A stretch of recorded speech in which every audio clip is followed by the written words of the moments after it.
Kali ini kita akan bersua dengan Ibu Dr. Dewi. Beliau barusan aja lulus program doktornya dari Universitas 11 Maret atau UNS. Jadi masih fresh banget, masih anget dokternya. Sore ini kita mau kulik-kulik Dr. Dewi ya tentang disertasinya. Menarik sekali judulnya, aku main lihat tapi aku gak dikasih bocoran, katanya mau dibongkar sore ini.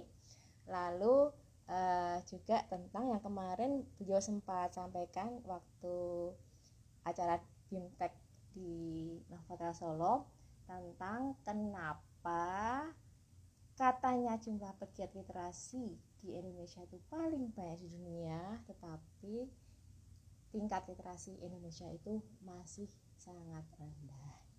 Nanti kita akan kulik-kulik dari Ibu Dewi. Bentar ya, kita tunggu sebentar. Halo Mas Yuzar Fauzi. Kita lihat ya apakah Bu Dewi sudah join.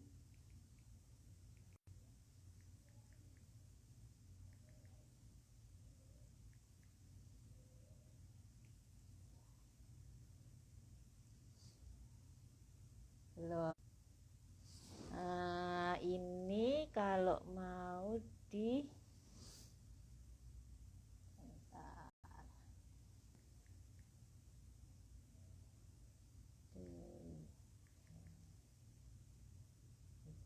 ini ya, benar kan?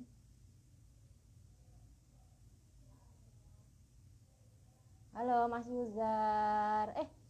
Kita tuh belum ada jadwal IG bareng ya Mas Yuzar ya? Kapan-kapan ini bikin jadwalnya deh. Kita menunggu.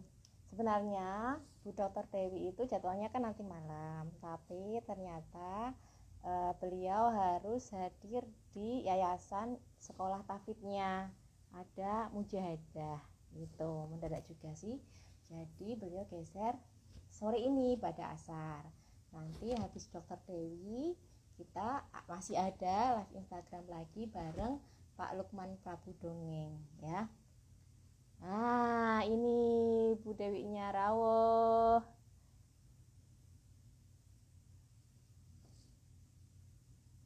Kita undang Ibu, selamat datang.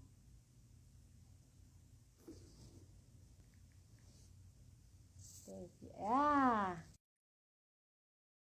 Ibu accept Bu, yang tadi aku kirim.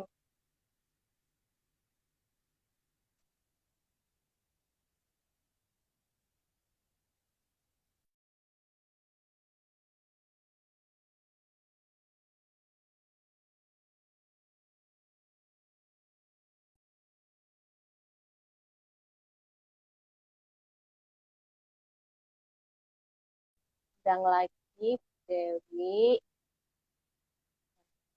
Harusnya udah loh. Ibu coba klik accept Bu, klik terima. Yang ada di situ tulisan klik terima.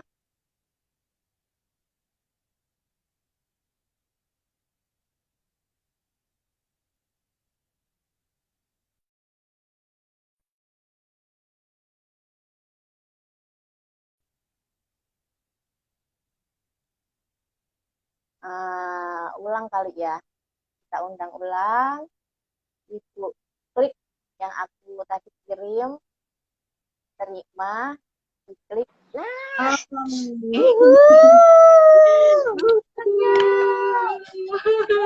ibu yang cantik.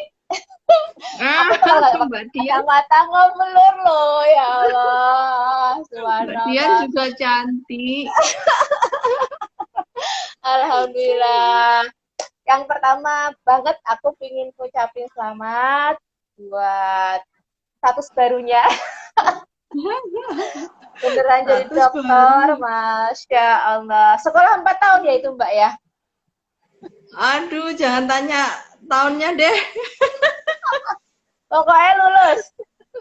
Pokoknya lulus ya, targetnya tidak tercapai targetnya lulus gitu. Iya, Yang penting tidak kena betul. penalti. Benar. Berapa Seru tahun banget. tuh ya? Seru 6 banget. tahun, wis ngaku ae 6 tahun. Wow, Masya Allah. Parek tenan yo. Tenang. Itu kenapa Banyak sampai liku. 6 tahun? Pasti ada ceritanya kan? Oh iya, semua sekolah itu ada ceritanya. Nggak mungkin nggak ada ceritanya. Mbak Dian pasti juga banyak cerita itu.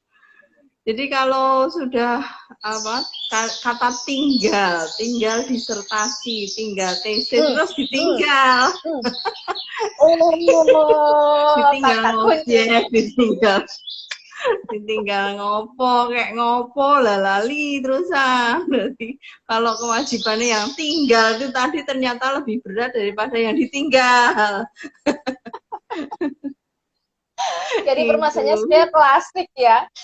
Itu tapi judulnya menarik banget loh, Mbak. Bisa diceritain Hmm, nggak? hmm, hmm. Keren ya. Heeh. Karena ini saya tuh mau ini kita udah live ya? Udah. Itu Udah ada toh? siapa yang datang tuh. Oh. Ya, Oh, yang lihat baru bener. 2 orang, kita woro-woro dulu dong biar Iya. pada tertarik gitu. Di-share di literasi yuk, di-share di literasi dulu. Mbak Dian, share ke Ya. literasi.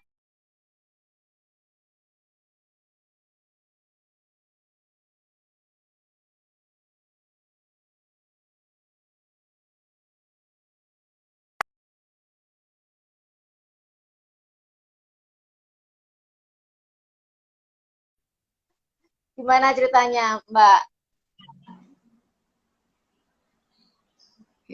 Tes. Halo, ya. Kedengeran Ya, suaraku? suaranya cantik secantik orangnya. Amin, ya Allah. Medok. Kemarin kita bahas medok kayaknya ya.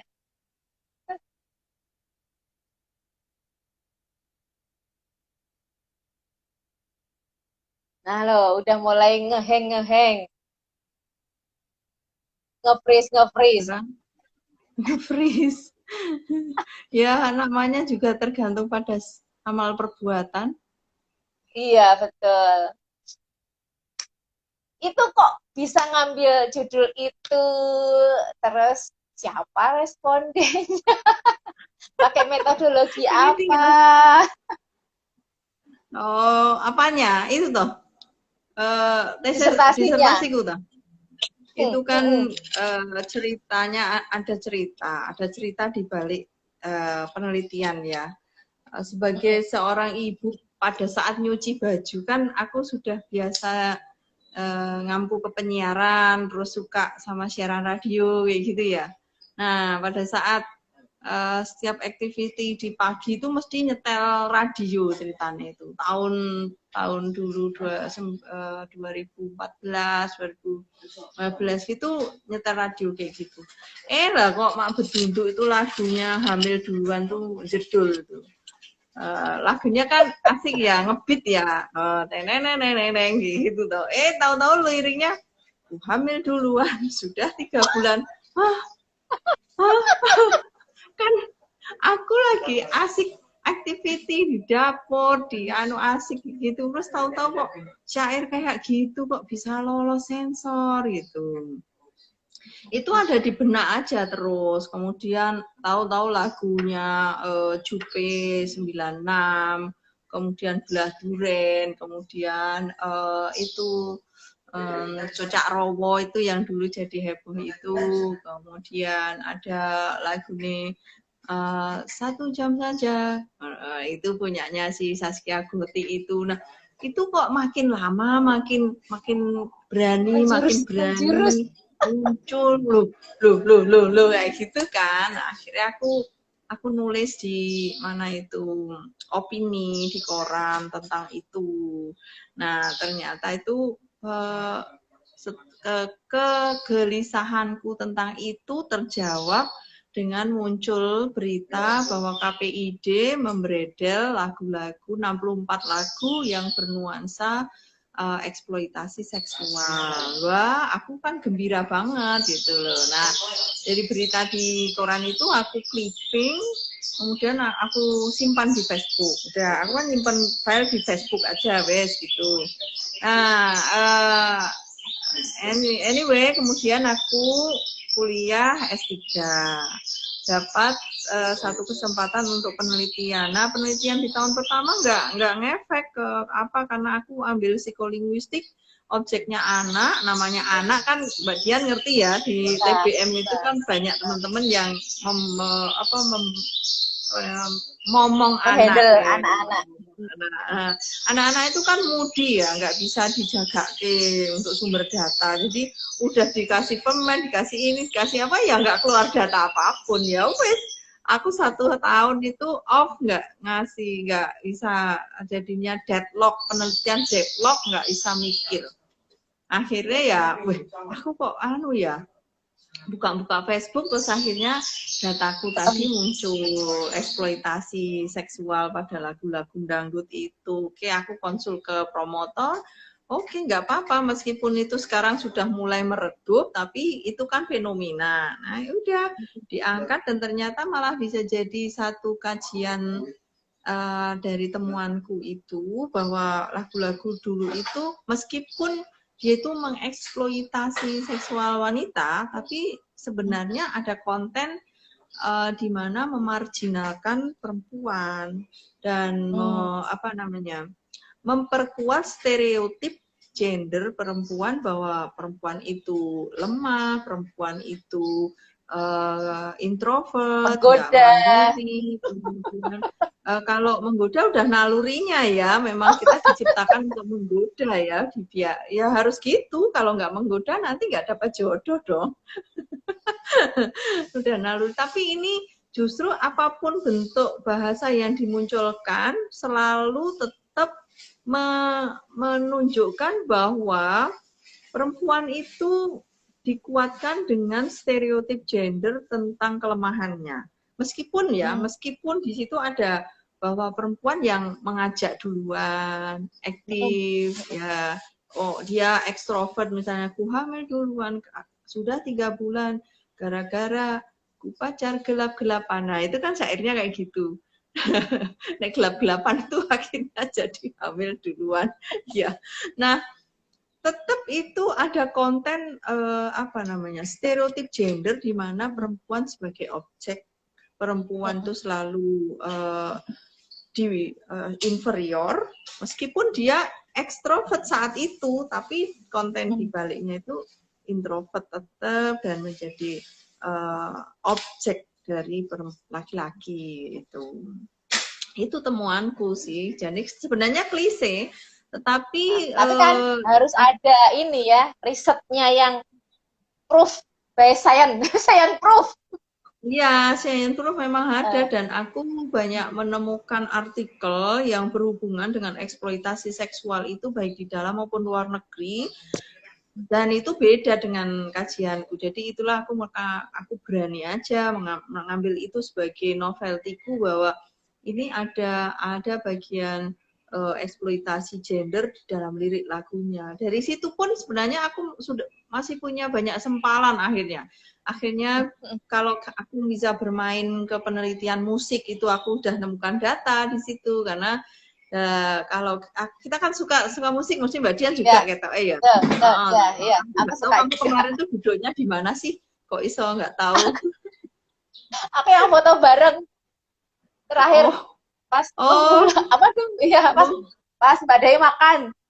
Oh itu, Masya Allah ya. Nah, aku iso nggak ketemu, nggak ngobrol lama gitu loh, terus pulang, ternyata heboh ini Mbak Dian ini.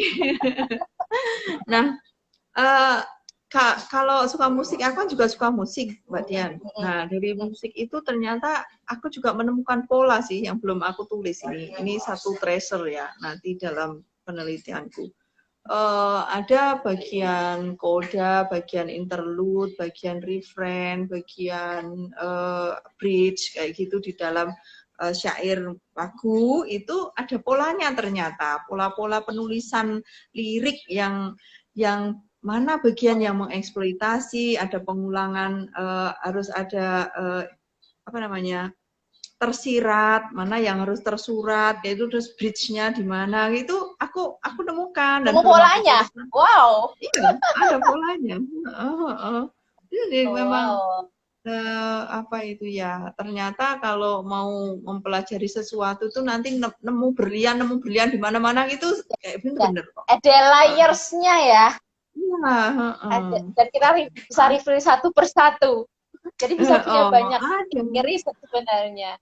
Wow, Heeh, keren banget. nyenengke, tapi ya itulah namanya, saya masih belajar, Mbak Dian, masih debu, belajar sedikit-sedikit, tidak seperti teman-teman di literasi ini yang luar biasa, keren, aku Sekup, sampai speechless. sekupnya tuh kayaknya beda loh, Mbak. Aku tuh apa ya, aktivisme sama akademisi itu ternyata tuh emang ada bagian yang agak-agak berbeda. Tapi kalau Iya. kayak Mbak Dewi itu kan akhirnya kan juga aktivisme. Kalau aku lihat yayasannya yang bikin tahfidz Quran itu kan, bener nggak? Iya, Nah, aku ya itu nanti aktivis pasti, di situ. nah nanti itu pasti akan ya gitulah. Saya apa aku aja atau emang kayak gitu, emang beda sebenarnya. Kadang-kadang kalau di apa aktivisme itu mesti speed kan, cepet kan. Tapi kalau di akademisme tuh kita mikirnya kan mesti komprehensif, robust yang dalam digging gitu kan. Nah itu kayak agak bentrok sebenarnya, ya nggak? Iya, iya bisa dikatakan gitu. Tapi sebenarnya dua-duanya itu kok kayak sekeping mata uang. Iya, saling melengkapi kok. Aku ya kebetulan saja melu ngurusi Darul Quran di Sukoharjo di bagian mbok-mbokan gitulah, boleh ke beras, boleh ke lawung, boleh kangkung, ndok kayak apa. Kebetulan alhamdulillah teman-temannya banyak. Jadi di situ saya bisa memanfaatkan dari jaringan akademisi yang banyak orang di akademisi itu juga sebenarnya galau, aku tuh kok pengen kayak aku misalnya, pengen kayak Dewi tapi nggak bisa, ya wes aku minta tolong Dewi aja, aku titip buat tempatmu kayak gitu. Banyak teman-teman gitu, dia nggak mau ikut cawe-cawe tapi pengen kecipratan berkahnya. Nah kita kan carinya kayak gitu-gitu, mana orang-orang yang nggak pengen cawe-cawe tapi pengen kecipratan berkahnya, ya wes diajak donasi, diajak kebaikan. Dan di luar sana itu banyak orang baik yang pengen kayak gitu. Cuman memang kita tuh harus wani izin, ya nggak punya malu. Kalau mau pamrihnya sama Gusti Allah tuh nggak usah malu sama manusia kayak gitu. Harusnya kayak gitu ya, Kan? Mbak ya. Iya, kadang-kadang tuh barrier kayak penghalang diri gitu kayak gitu. Izin gitu akhirnya malah nggak action. Padahal kan harusnya kalau tujuannya lillah kan harusnya nggak lagi malu ya. Iya, nggak malu. Kalau mesti malu tuh kalau balik ke pondok itu jadi nangis. Dan ngapa malu lihat anaknya nggak bisa makan. Ngapa malu anak-anak nggak bisa selama hayat mereka sekolah di pondok 3 tahun itu kenal kolam renang aja enggak. Ya alhamdulillah kemarin itu kegiatan kita itu sering karena punya jaringan ya akhirnya ya. Itu sambat sedikit gitu udah banyak yang datang. Bu, ada berapa orang santri di pondok? Ya ada 65. Besok ya November kita outing kelas. Masya Besok kita outing Allah. kelas diajak berenang ya anak-anak gitu. Aku sampai nangis kayak gitu. Ada orang baik semua kayak gitu. Hari ini aku dapat donasi 11.400.000. Tahu-tahu ditimbali. Ini ada 10 juta buat WC-nya anak-anak. Ini ada 1.400.000. Ini ada 1.400.000 ini buat nambah-nambah nggak tahu apa kayak gitu. Tahu-tahu WA ada Mbak Dewi titip ya Jumat berkah kayak gitu. Jadi nggak bisa ninggalin, seneng banget. Nah itu sebenarnya kalau aku juga banyak belajar di literasi ini ya. Ini kan teman-teman juga volunteernya luar biasa yo, keren-keren kayak gitu. Dia tanpa pamrih. Yang penting kalau apa-apa itu beri kan kemarin tuh ya. Kita beri nanti kita akhirnya terima gitu. Memberi pasti balik ke kita entah apa deh. Dan aku nggak bisa ngitung hasil pemberian Allah itu dari situ tuh baliknya ke aku tuh nggak bisa dihitung. Hampir semuanya kebaikan tuh datangnya bertubi-tubi gitu loh pokoknya. Nggak bisa. Wah, ini inspiratif banget ini. Masih Benar-benar ini belajar. menggugah. Tak coba Ya. ini ya, Bluetoothku kok masih belum nyambung ke telinga yo. Oh ya.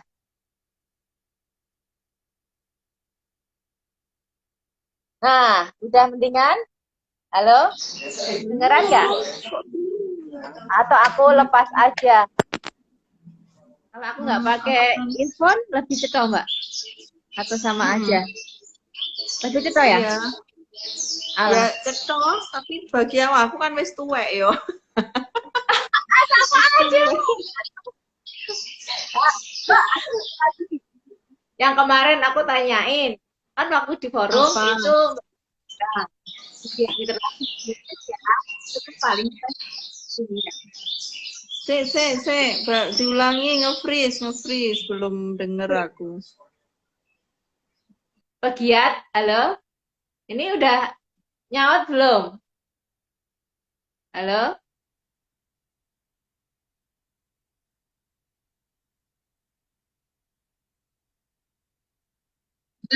Emang pakai provider apa? XL XL IndiHome. banget. Aku yang IndiHome. Iya, ada pertanyaan apa kemarin? itu kan nah, katanya konsentrasi di Indonesia paling banyak sedunia. Tetapi Oh iya.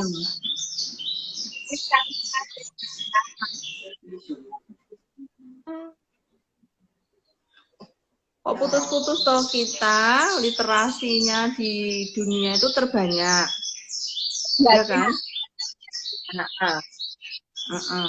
Tapi faktanya hoax-nya juga terbanyak. Iya. Mbak, audiomu kok.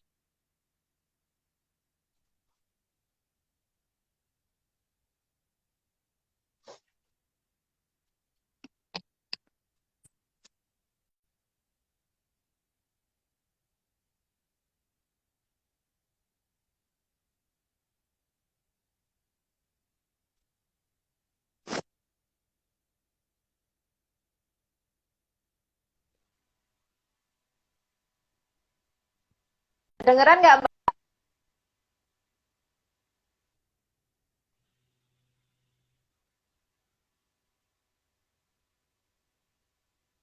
Dengeran? Halo? Ya. Kalau gini kedengeran nggak Mbak?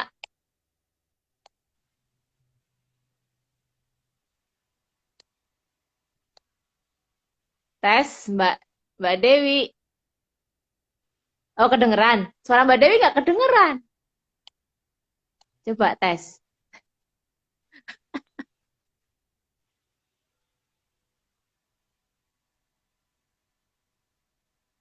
Mana suaranya?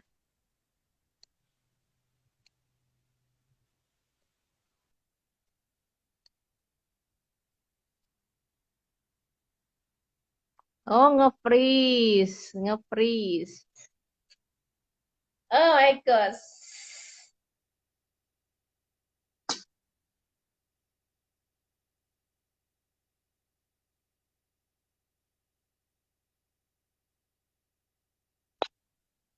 Nah, apakah suaraku kedengar?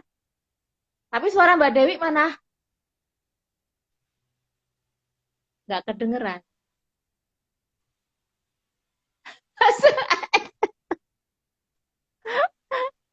Nggak kedengeran suaranya.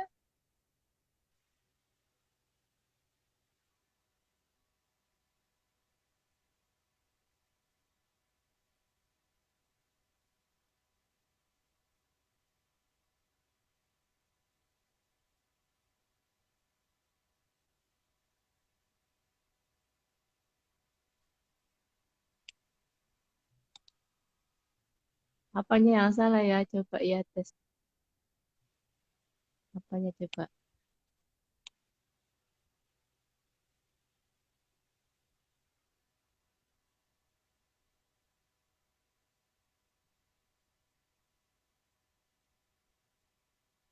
Nggak kedengeran.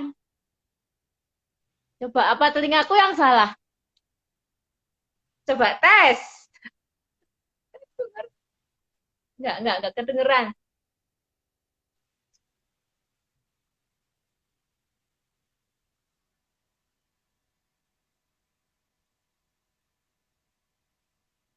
Kalau pakai earphone bisa nggak, Mbak? Coba, Mbak.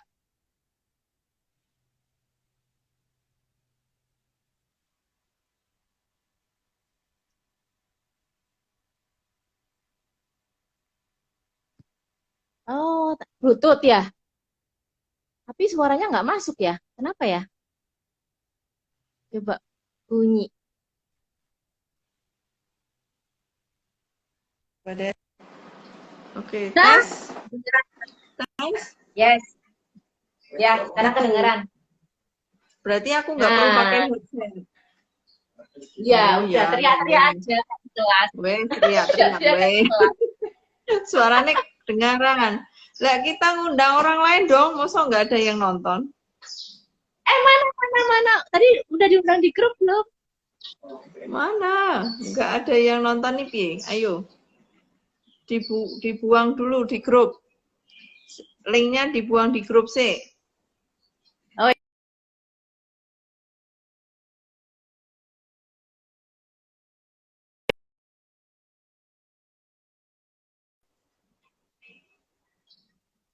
Mm-mm.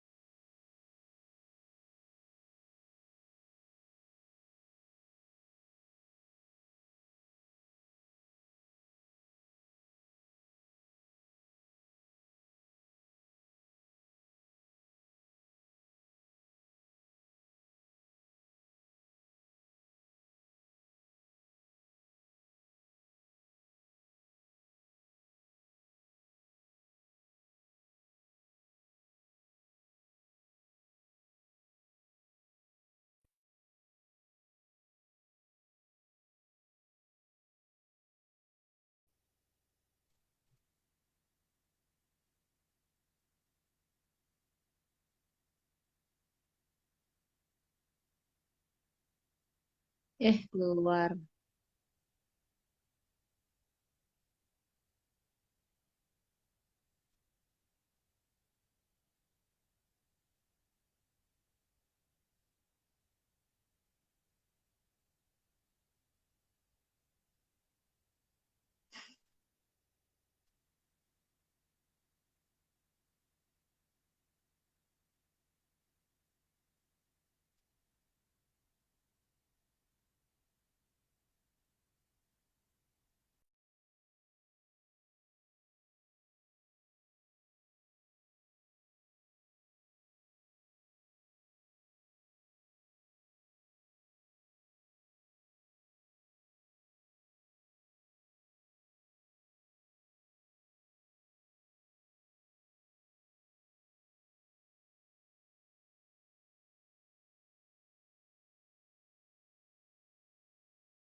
Eva Nazilah, permintaan bergabung.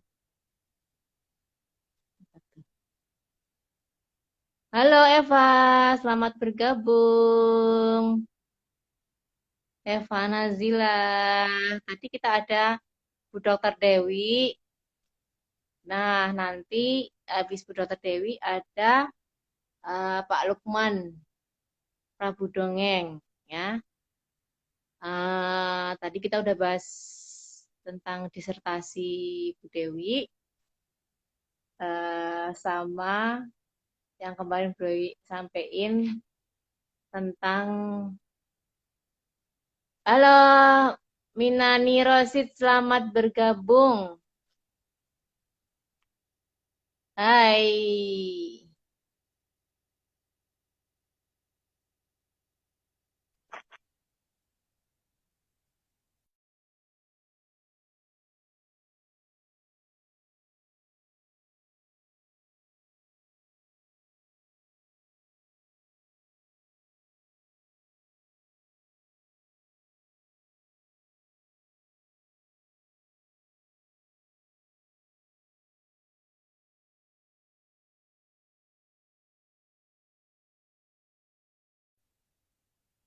Nah, ini siapa ini? Terima.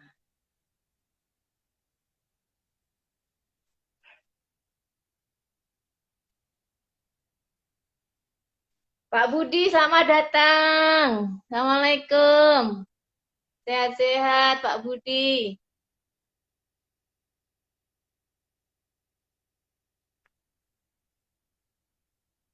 Bu Dewi udah gabung lagi kayaknya ya. Semoga bisa gabung lagi. Tadi kita udah tengah jalan, terus out. Nah, ini kita gabung lagi.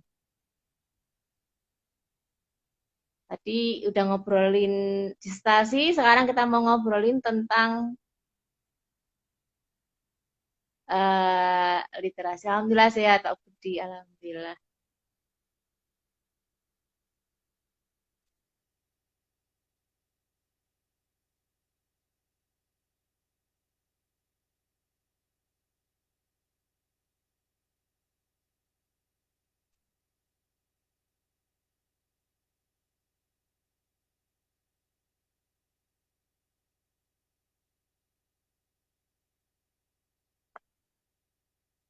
Tadi harusnya Bu Dokter itu malam, tapi ada acara mujahadah di rumah tafidnya. Jadi kita geser sore pada asar. Nanti habis Bu Dokter Dewi, kita ada Pak Prabu, Pak Lukman, Lukman Prabu Dongeng.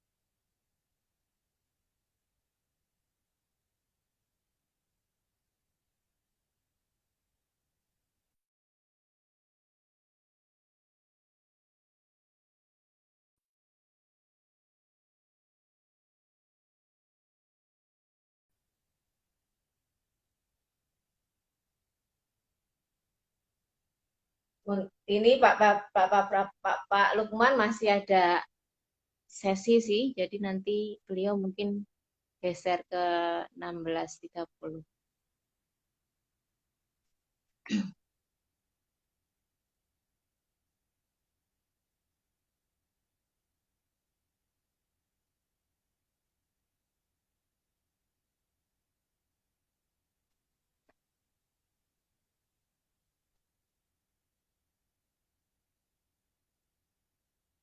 Besok aku ada conference 2, yang satu UI. Halo, Universitas Indonesia, aku ngobrol papernya tentang hybrid hybrid system di ini Halo Mbak Alfia, Assalamualaikum.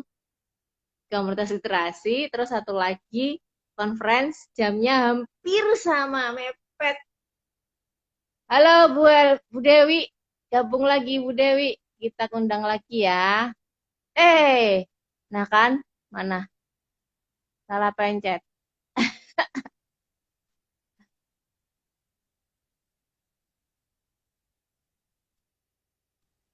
Nah, Gitu ya. Bu Dewi minus ya? Minus Hah? ya? Kecepatannya Aku minus. plus minus silinder komplit. Plus minus Pesa tenang. plus minus silinder. Kok susah ya tadi, kenapa ya mencelat? Iya, itu nyanyi ya. Iya. Sama ya? Yang tadi Bu, apa? Tingkat literasinya paling banyak di dunia, tetapi tingkat literasinya masih rendah. Iya, itu ya ceritanya. Kenapa Indonesia itu pengguna literasinya apa ya? Penduduk yang menggunakan literasi digitalnya itu paling banyak itu di Indonesia. Karena Indonesia terkenal pengguna gadget terbanyak. Satu orang bisa 3 gadget, 2 gadget, 3 sosial media, 2 sosial media. Berarti kalian bisa lihat kan kalau tinggal mengalihkan berapa juta penduduk Indonesia yang pakai. Nah, sementara mereka itu adalah banyak kelompok-kelompok orang yang terkena gelombang komunikasi secara instan. Nah, mereka selalu menganggap bahwa sumber komunikasi dari gadget itu adalah yang paling valid. Nah, tapi mereka tidak pernah menelusuri kevaliditasan data dari komunikasi di gadget mereka. Itu satu. Nah, lalu ada satu perilaku sosial masyarakat Indonesia di mana mereka selalu ingin dianggap sebagai penyebar berita terbaru dan terdepan. Ada promo ya?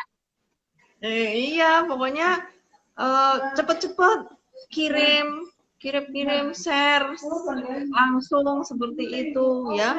Jadi mereka tidak menanyakan dulu apakah sumber ini valid dan layak untuk dikonsumsi teman-temannya gitu. Jadi kalau mereka sudah share pertama, mereka dianggap, waduh, sumber primer, waduh, ini paling tahu, ini paling terdepan, update gitu. Nah, update. Nah, itulah akhirnya mereka nggak pernah memikirkan literasi untuk dirinya memahami dulu, tapi pengen memahamkan orang lain. Nah, itu susahnya. Coba kalau Mbak Dian nanti terima ini ya, terima share yang BC yang banyak itu ya. Kan nggak pernah membaca intinya apa, tahu-tahu jujuk saja paling bawah. Apa sih info selengkapnya paling akhir, kayak kita membaca di koran. Kalau di koran itu kan piramida terbalik. Yang pertama itu yang paling inti. Kalau orang-orang membaca di broadcastnya di sini handphone gitu, mereka itu langsung jujuk saja di paling akhir. Ini apa sih intinya? Nggak pernah lihat prolognya, nggak pernah lihat isinya apa, tahu-tahu akhir langsung share aja, langsung oke, terima jempol, nggak pernah baca. Nah, itulah kenapa saya mengatakan Indonesia itu pengguna gadget dan digitalnya itu paling banyak, tapi literasinya paling rendah. Gitu. Oh, nah, berarti pengguna ya. Saya kemarin tuh aku punya pegiat. Jadi enggak, penggiat. Pengguna gadget dengan literasi digital terbanyak, tetapi paling rendah tingkat literasinya gitu. Nah buktinya kan Indonesia juga terkenal dengan penyebaran hoax terbanyak juga. Ya. Dia nggak tahu apa sumbernya ini bener apa enggak kayak gitu. Tahu-tahu langsung share gitu. Nah, lebih baik kan kita itu kalau mau share malah justru menanyakan. Kayak udah di-share di grup terus tanyakan, ini bener nggak ya teman-teman kabar ini? Ya, gitu. Kalau memang masih ragu, udah stop di kamu. Itu intinya, stop di kamu. Atau stop di aku. Nggak usah sebar, ganti topik gitu. Itu lebih bagus. Gitu. Jadi jangan dibiasakan share apapun yang belum tahu juntrungnya. Kita kan harus kasih data ya. Kemarin waktu pandemi itu kan banyak sekali ya pemberitaan tentang obat ini, kebiasaan ini, terus perilaku ini, kemudian data COVID penderita ini, kemudian di sana seperti ini, gitu kan. Oh banyak mengacau pikiran dan seolah-olah pengen aku tuh tahu segala tahu sehingga aku bisa share kemana-mana gitu. Itu loh Mbak Dian. Jadi bukan pegiat literasi. Mbak, fenomena yang menarik itu kadang-kadang orang katanya intelektual itu kena fraud juga. Oh iya. Jangan dibilang. Iya, jangan dibilang bahwa orang-orang akademisi itu anu loh ya, melek literasi loh ya. Iya, jangan dilabeli orang akademisi itu melek literasi. Enggak semuanya. Enggak semua. Kita sering di grup-grup akademisi, baik di dosen maupun di grup-grup peneliti apa gitu, tahu-tahu muncul share hoax kayak gitu. Padahal itu juga sudah lama dan yang nge-share itu juga orangnya, wah, tak pikir ini akademisi intelek, ternyata, oh my god. Nah, kayak gitu. Enggak tahu juga, maka jangan anggap bahwa akademisi itu selalu oke dalam literasi. No. Itu kembali ke kebiasaan. Literasi itu ke perilaku kebiasaan. Jadi orang mau membaca, orang mau mencermati sesuatu terlebih dahulu, sumbernya itu adalah perilaku kebiasaan sejak dia belajar di bangku anak kecil, SD. Itu saya sering pamer pada mahasiswaku, kamu sudah punya koleksi buku apa? Kamu sudah membaca buku apa? Nah, ini loh, bukannya aku ngomongnya untuk memotivasi. Nah, Budaya punya koleksi ini, saya udah pernah baca ini. Coba kamu satu buku apa gitu cerita gitu. Mereka nggak bisa cerita, nggak bisa, karena nggak pernah baca gitu loh. Jadi ya miris bener sih, mereka bacanya apa? Baca WhatsApp, baca IG, baca status, udah gitu. Maka kalau Mbak Dian gimana pendapatnya? Itu waktu mereka dikasih tahu kalau itu fraud, investasi bodong, ngeyelnya malah gacer Mbak, ngegas.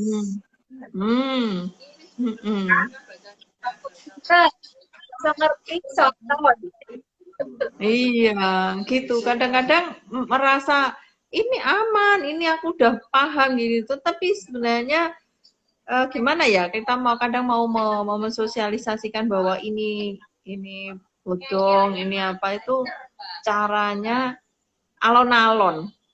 Alon-alon dengan banyak bukti ya, dengan banyak bukti yang memang sudah bisa diperlihatkan bahwa ini loh buktinya.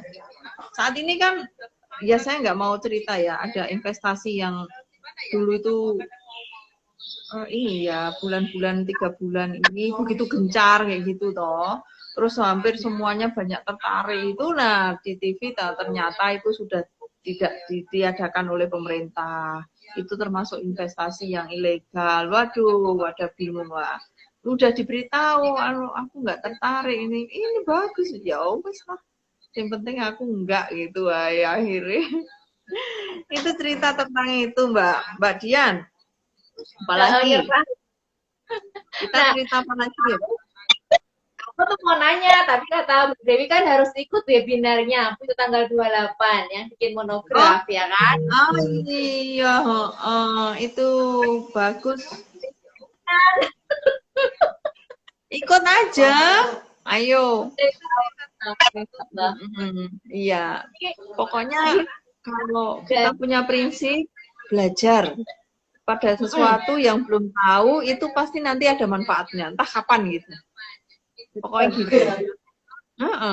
Aku juga belajar sama komunitas literasi ini loh. Aku masih kok banyak volunteer kayak gini itu keren. Ngajak anak-anak untuk duduk manis, membaca bersama kayak gitu itu sebenarnya dulu cita-citaku dulu juga. Aku punya pernah satu gerakan blasting pengumuman ke teman-teman alumni SMP-ku gitu, siapa yang punya buku bekas pada saat literasi sedang gencar-gencarnya tahun 2016 itu, siapa yang punya buku bekas anak-anaknya apa siapanya kirim ke aku gitu. Dan akhirnya aku dapat satu box mobil itu buku-buku gitu. Karena memang ada permintaan dari SMP Negeri 1 Sukoharjo toh, alumni monggo mau kirim literasi ke adik-adik kelasnya kayak gitu toh. Iya, terus akhirnya aku kirim pengumuman, dikirimi bener buku-bukunya anak-anaknya, novelnya, majalahnya anak-anak itu. Semua loh akhirnya kita pilihi, kita sumbangkan ke sana bisa dapat banyak buku. Itu rasanya itu seneng gitu loh. Oh, ternyata kita menjentikkan jari itu bisa berbuat kebaikan gitu loh. Gitu ya, pokoknya ya. Memang Bu Dewinya motor ya kan? Kompor. Mbak Dewi, untuk ada rencana apa nih? Mau ngejar profesor kah? Atau gimana? Oh iya. Bismillah, namanya dokter itu sudah selesai di tingkat studinya. Tetapi memang semua dokter pasti pengen menjadi profesor, Mbak Dia. Bukan untuk apa-apa, tapi memang kita memang pengen jadi contoh aja bagi generasi muda gitu loh. Nggak ada niat sedikit pun riak, wah pengen profesor jadi profesor Dewi, amin gitu. Tetapi itu memang salah satu capaian menjadi seorang guru besar selesai dan nanti bisa mengabdi lebih banyak kayak gitu. Nah, ini kalau sudah berbicara tentang profesor itu, kita tidak bisa berbicara aku kok gitu, nggak bisa. Tetapi adalah jejaring, pertemanan, sahabat, doa, dan yang utama adalah amal perbuatan. Iya. Mungkin kalau bisa lihat di Facebook aku, di Dewi Kusuma, Facebook aku juga share nyambut sedikit bahwa saya selalu bilang perjalanan studiku ini pengen aku share pada banyak teman bahwa kadang-kadang orang itu merasa bahwa udah aku cukup, nggak usah sekolah, wes cukup ya gitu ya, cukup gitu. Mungkin kata orang kalau sudah mencapai gelar tertentu sudah gitu ya, udah S1 cukup, udah aku udah kerja mapan ya gitu. Itu ternyata berbeda. Rasa di hati itu berbeda setelah saya lulus begini bahwa di perjalanan studi itu ternyata jihad, Mbak. Orang yang sekolah itu jihad fisabilillah bagi aku. Karena goal di sana itu adalah satu kebaikan. Goal lulus itu kebaikan. Maka kalau Allah itu memilih kita saat kita itu didudukkan untuk melanjutkan studi, Allah pasti akan memberikan sesuatu yang terbaik di saat perjalanan kita. Dan itu saya temukan banyak banget. Mulai dari yang tak pernah saya duga sampai yang kecil, nggak pernah diduga, dinyana tetapi memberi berkah itu banyak banget. Jadi kita harus selalu menyemangati anak-anak kita, generasi muda kita untuk tetap selalu belajar itu utama. Karena dengan belajar tuh orang Allah akan memberi ridho dan memberi rezekinya naik kelas. Nah, orang naik kelas itu kan pasti banyak ujiannya. Nah, ujian-ujian di saat kita sekolah itulah yang mempertajam intuisi, menambah ilmu, menambah teman, menambah berkah, rezeki, tempat, banyak banget. Jadi jangan stop untuk selalu belajar. Setiap melek belajar. Saya itu penghamba ilmu pokoknya. Apapun mau. Iya. Itu Mbak Dian. Ada anak muda yang tertarik untuk jadi streamer, YouTuber dan lain-lain. Terus mereka bilang, nggak usah sekolah, nggak apa-apa, nggak sekolah, belajar tuh nggak harus ke kampus, gitu nggak? Gitu gimana ngonternya, Mbak? Oh ya, caranya gini. Banyak YouTuber tidak sekolah, memang kaya. Tapi coba, kalau kamu jadi profesor tapi YouTuber, gitu. Atau Ya, kamu menjadi seorang influencer.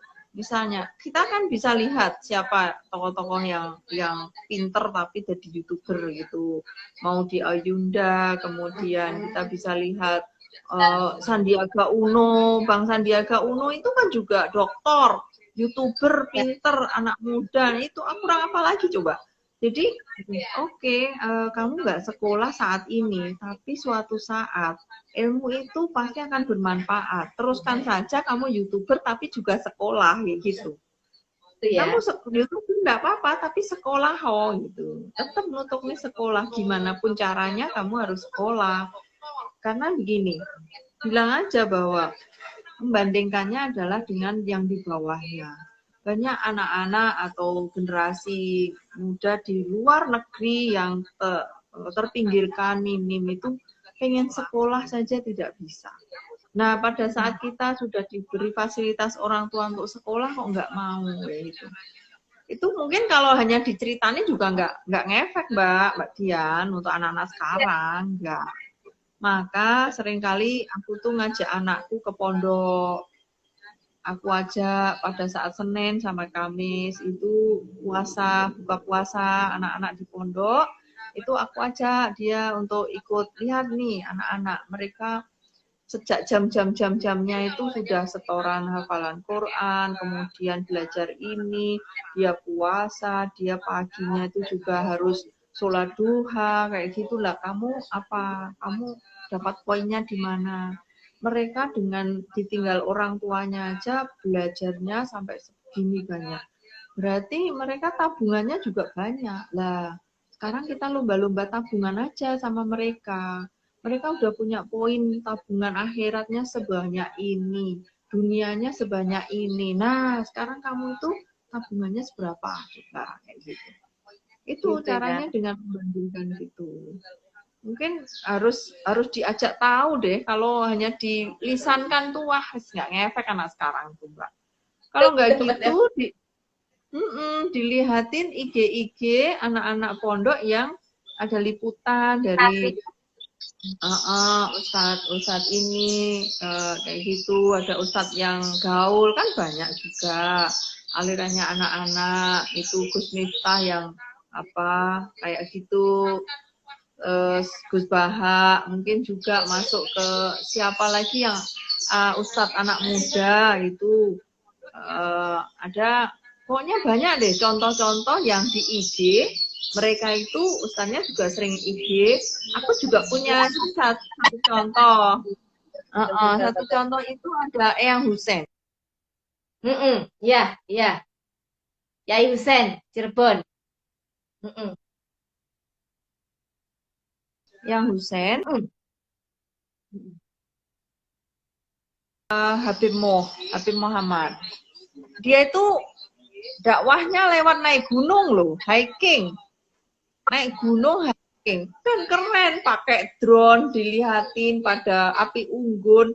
Itu kan namanya aduh keren, aku jadi pengen ikut naik gunung sama Eyang Hussein gitu. Gitu. Gimana menurut pendapatmu? Bisa kita Ayo Papa. Mbak Dewi ada apa lagi yang mau disampaikan sebelum kita tutup? Oh iya, siap. Aku tuh nggak banyak-banyak sih. Yang penting kalau kalau aku selalu ngajaknya eh, kerjakan itu sekecil apapun kebaikan. Itu mulai dari diri sendiri dulu. Kadang itu ego kita itu lebih besar daripada keinginan kita untuk berbuat baik. Ya, egonya. Malu, penilaian orang, kemudian kantor-kantor dari sekeliling kita, lingkungan kita, itu banyak banget. Jadi misalnya contoh kayak gini. Kebetulan kan aku ikut sekarang GIB Mbak Dian. Tahu GIB nggak? Belum. Gerakan Infak Beras Indonesia. Gerakan Infak Beras. Yes, dari Ustadz Lukmanul Hakim. Di Sukoharjo itu nggak ada GIB. Nah, sementara banyak juragan beras di Sukoharjo. Tetapi sodako beras, infak berasnya di Sukoharjo minim banget di pondok-pondok. Itu kan penentangannya banyak juga. Nah, aku ya banyak ya gitu, mosok kayak gitu aja dadek anu mikuli beras ke pondok aja difoto kemudian di share untuk bisa dipamerkan atau apa, kayaknya orangnya memandang kayak gitu. Orang yang memandang kayak gitu, bilangnya kayak gitu. Fotonya ngangkati beras ke pondok, kalau di-share di sosial media dibilangnya ria. Itu kan namanya apa namanya? Ya riak-riak kecil untuk suatu kebaikan. Karena mengajak Mendoni ya, Mbak? Iya, itu. Mendoni itu apa? Mendoni. Mendoni itu yang tadinya kencang terus dibikin mendoni, Iya, ngendoni, dan yang ngendoni itu bukan orang lain, anggota keluarga itu sering. Apakah pasangan kita, apakah anak kita yang nggak mau kayak gitu. Maka aku tetap kenceng banget. Nggak apa-apa, cari amal kebaikan di tempat lain nggak apa-apa. Biarin mama yang di sini aja gitu. Nanti biar sedikit-sedikit gitu. Nah itu contoh bahwa orang mau kebaikan sedikit, udah kalau menilai orang lain bahwa Allah kayak ngono, Allah kayak ini. Yang penting niat kita pertama kali. Niat saya, niat kita, bahwa anak-anak nggak bisa makan kalau nggak ada share bahwa mereka terima beras itu. Dan alhamdulillah dengan aku sering share di status tentang gerakan infak, terima kasih orang tua asuh, berasnya udah sampai ke pondok dan saya foto terimanya beras tuh, mereka loh Mbak Dewi bisa toh kirim beras ke pondoknya, bisa toh ikut ke sana, berapa rupiah Mbak? Cuma 25.000 saja tiap bulan. Dikirim kemana Mbak? Akhirnya Masya Allah dari situ Mbak Dian. Jadi yang kecil yang kadang orang mau bergerak itu merasa mosok sih koyok ngene digerakkan gitu. Bukannya orang di sana itu sudah banyak yang sumbang di tempatnya. Ya benar enggak apa-apa. Asal kita konsisten bahwa ternyata banyak orang baik yang ingin difasilitasi kebaikannya. Itu Mbak Dian. Ya, benar-benar buka pikiran ini, subhanallah. Makasih banyak Mbak Dewi. Aku yang terima kasih. Aku sambung lagi japri-japrian boleh ya, buat nanya-nanya lagi. Pokoknya boleh. Nanti kita aku masih punya hutang insya Allah ya. Hutang di grup untuk bisa memberi pelatihan apa itu Mendeley kan? Iya, betul. Boleh ya. Nah, ayo kapan Mbak Dian yang jadi IO-nya, aku yang kasih materinya. Ajak-ajak yang mau. Ya, insya Allah. Ya. Ya, Mbak Dewi ini sehat-sehat. Difoto yo, difoto. Difoto. 1, 2, 3. Aduh, kok angel menton. Gredek aku, Mbak. Udah sip. Thank you, Mbak Dian. Sama. Waalaikumsalam. Salam.